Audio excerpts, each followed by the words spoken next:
नमस्ते दोस्तों, मैं आनंद आर्य आप सभी का स्वागत करता हूं आपके अपने YouTube चैनल योगिक भारत पर।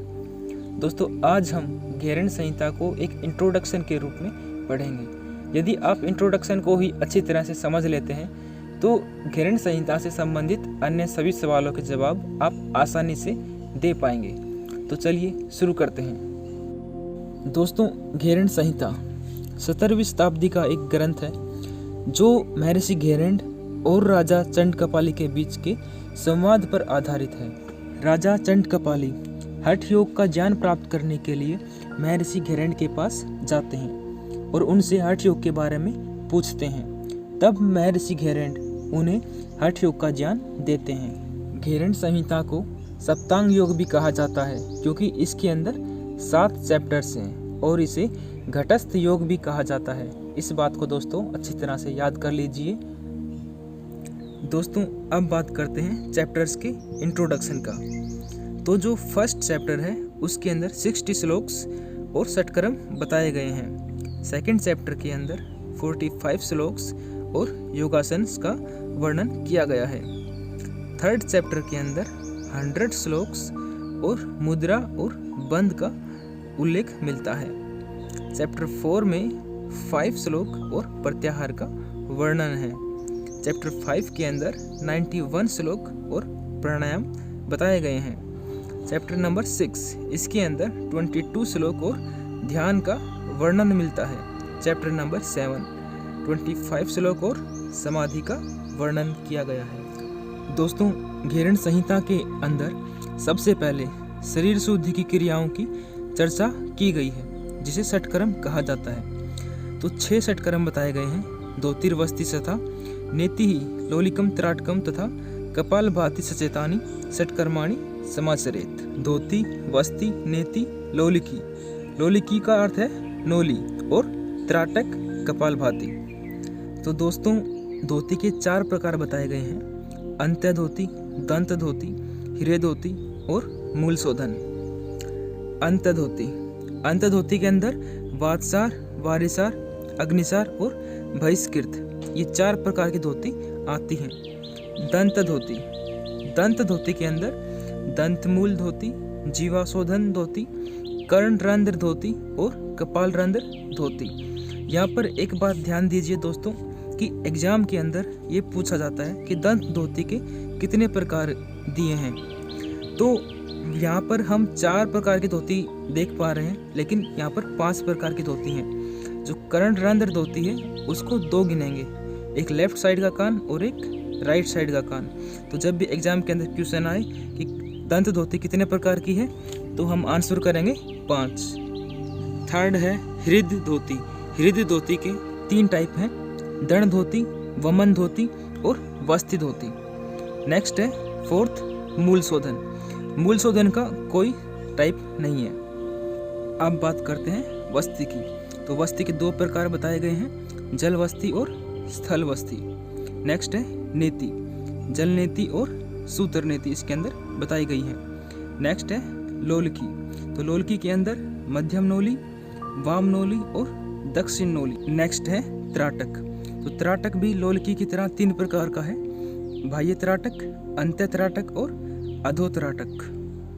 षटक्रम का जो लास्ट पार्ट है कपाल भाति, उसके भी 3 पार्ट हैं, वातक्रम, व्युत्क्रम और शीतक्रम।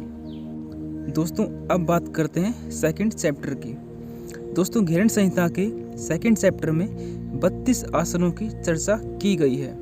इन आसनों का उद्देश्य शरीर पर पूर्ण नियंत्रण के पश्चात ऐसी स्थिति को प्राप्त करना है जिसमें शारीरिक क्लेश या दर्द उत्पन्न न हो, तथा इसमें आसनों से होने वाले लाभों, हानियों तथा सावधानियों का वर्णन किया गया है। इसमें जो सबसे प्रमुख आसन माना गया है वो सिद्ध आसन को माना गया है। दोस्तों, जो श्लोक है ये 32 आसनों का, इसे यदि आप याद करेंगे, सिद्धम, पद्मम तथा भद्रम, वज्रम च स्वस्तिकम, सिंहम च गोमुखम, वीरम धनुरासनम मेव च, तो आप इसको यदि इस प्रकार से याद करेंगे तो आपको सभी आसन अच्छे प्रकार से सीक्वेंस से याद हो जाएंगे।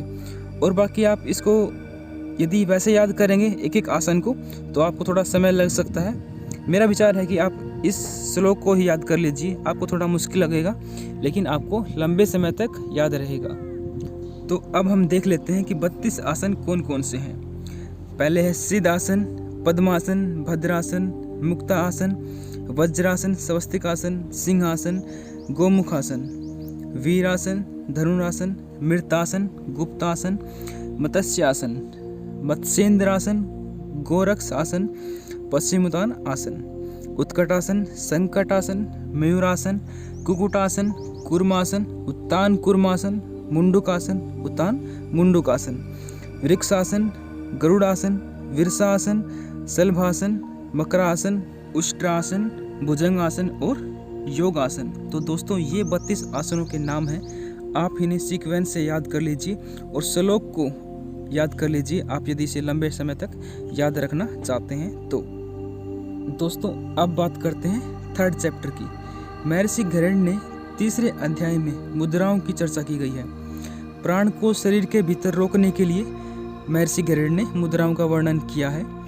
मुद्राओं में 25 मुद्राओं का वर्णन किया गया है, जिसमें से 5 धारणा है और 4 बंध है। अब मुद्राओं के नाम जान लेते हैं।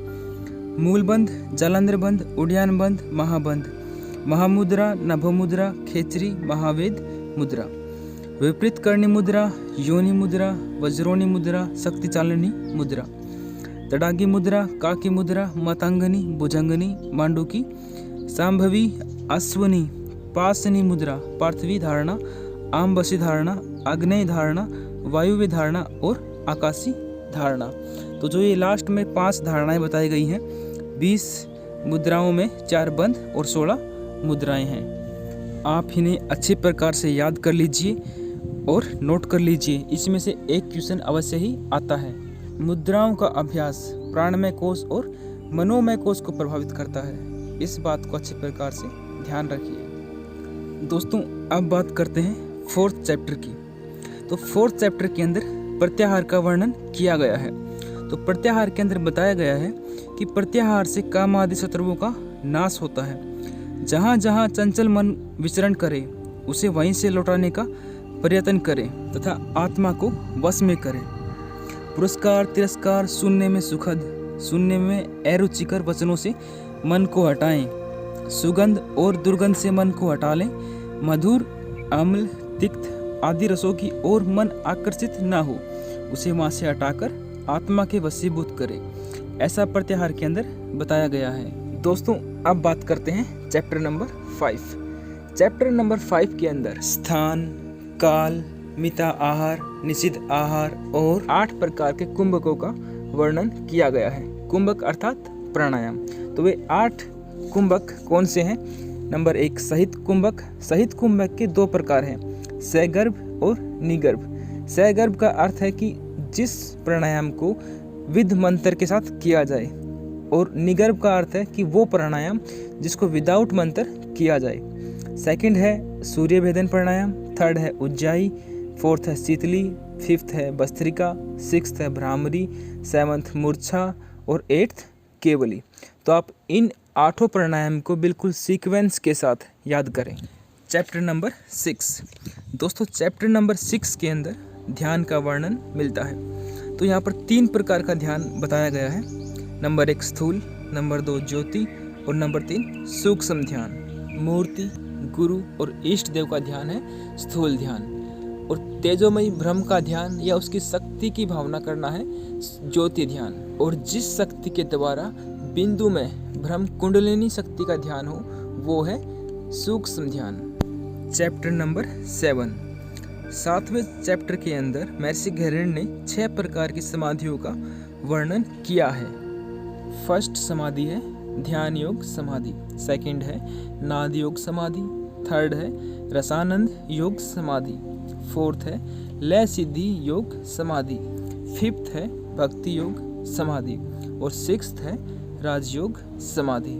दोस्तों इसका सीक्वेंस आप अच्छे प्रकार से नोट कर लीजिए, याद कर लीजिए। और एक इम्पोर्टेंट बात कि कौन सी समाधि किस मुद्रा से सिद्ध होती है, इसको अच्छे प्रकार से नोट कर लीजिए। मैं आपको बता रहा हूँ कि ध्यान योग की जो समाधि है वो सांभवी मुद्रा से, और नाद योग की खेचरी मुद्रा से, रसानंद योग भ्रामरी मुद्रा से, लय सिद्धि योग योनि मुद्रा से, भक्ति योग मनोमूर्छा से और राजयोग समाधि कुंभक से सिद्ध होती है। इसको अच्छी प्रकार से नोट कर लीजिए, याद कर लीजिए। इसमें से एक क्वेश्चन आना ही आना है। तो दोस्तों, आज हमने सिर्फ घृण संहिता का इंट्रोडक्शन पढ़ा है। इंट्रोडक्शन के अंदर से ही एग्ज़ाम में 3 से 4 सवाल हर बार लगभग आ ही जाते हैं। तो आप इंट्रोडक्शन को सही प्रकार से सीक्वेंस में अच्छी तरह से नोट कर लीजिए, याद कर लीजिए। नेक्स्ट वीडियोज़ में हम इसको अच्छी तरह से पढ़ेंगे कि प्रत्येक चैप्टर के अंदर प्रत्येक क्रिया का, प्राणायाम का, षटकर्म का कैसे क्या क्या लाभ बताया गया है। तो यदि चैनल को आपने सब्सक्राइब नहीं किया है तो कर लीजिए और बेल आइकन को भी प्रेस कर दीजिए, जिससे आने वाली वीडियोज़ का नोटिफिकेशन आपको प्राप्त हो सके। मिलते हैं नेक्स्ट वीडियो में, तब तक सुखी रहें, स्वस्थ रहें। नमस्ते, जय हिंद, जय भारत, धन्यवाद।